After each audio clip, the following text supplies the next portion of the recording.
একটা বিষয় লক্ষ্য করলাম, এখন ইন্টারমিডিয়েট পরীক্ষা চলতেছে। এখন অনেক স্টুডেন্টস এখন মাত্র পরীক্ষা শেষ হয়েছে ৫টা আইসিটি সহ।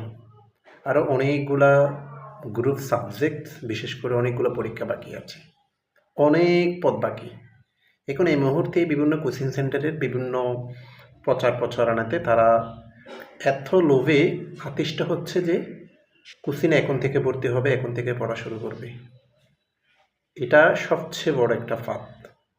ঠিক আছে, তুমি কোচিং করবা তোমার একটা গন্তব্যে যাওয়ার জন্য।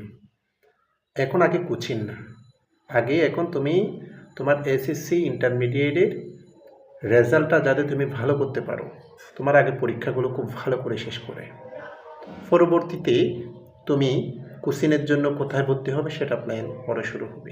একটা কথা মাথায় রাখিও, এসএসসির রেজাল্টটা হচ্ছে যে তোমার ভর্তি পরীক্ষায় টিকার অন্যতম একটি ধাপ।